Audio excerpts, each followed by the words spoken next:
Selamat pagi dan salam sejahtera bagi kita semua. Tapi pun, salam Pramuka.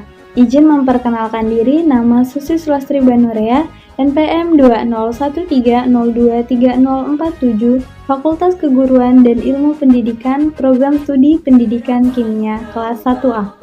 Di video kali ini saya akan menjelaskan mengenai Undang-Undang Gerakan Pramuka.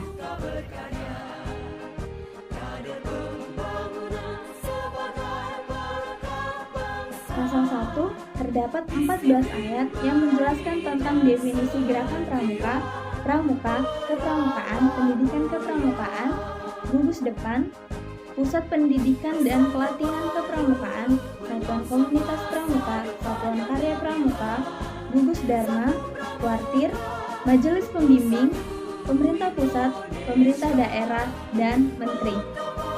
Pasal 2 berisi tentang gerakan pramuka yang berasaskan Pancasila.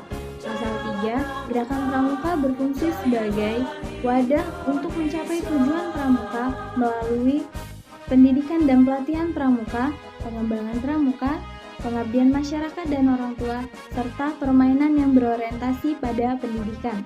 Pasal 4 yang berisi tentang tujuan gerakan pramuka. Selanjutnya yaitu pasal yang kelima. Pasal kelima berisi tentang pendidikan kepramukaan dilaksanakan berdasarkan pada nilai dan kecakapan dalam upaya membentuk kepribadian dan kecakapan hidup pramuka. Pasal yang keenam berisi tentang kode kehormatan pramuka. Pasal ketujuh yaitu berisi tentang kegiatan pendidikan kepramukaan dilaksanakan berdasarkan pada kode kehormatan pramuka sebagaimana dimaksud pada pasal 6 ayat yang kedua. Pasal yang ke-8 berisi tentang nilai-nilai kepramukaan. Pasal yang ke-9 kecakapan sebagaimana dimaksud pada pasal 5 terdiri atas kecakapan umum dan kecakapan khusus.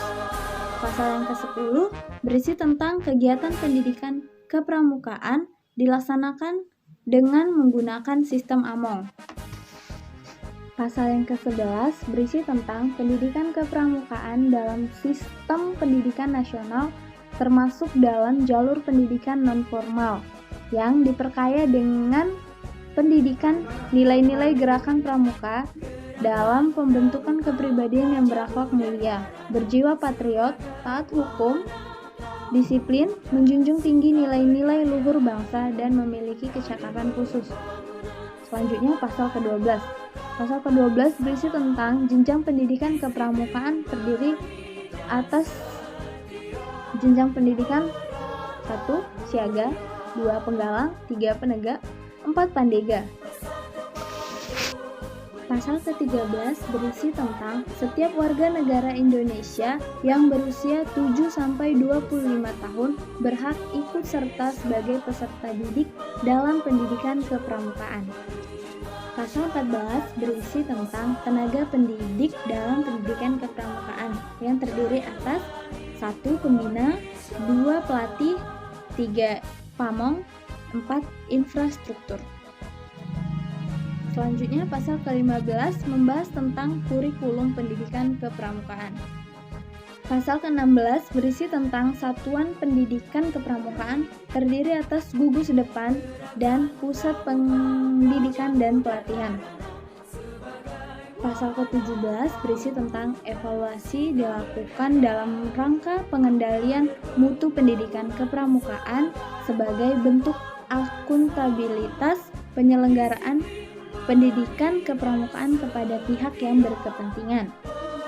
Selanjutnya, pasal yang ke-18 berisi tentang akreditasi dilakukan untuk menentukan kelayakan kegiatan dan satuan pendidikan kepramukaan pada setiap jenjang pendidikan kepramukaan. Dan yang terakhir, pasal yang ke-19 yaitu berisi tentang sertifikat berbentuk tanda kecakapan dan sertifikat kompetensi.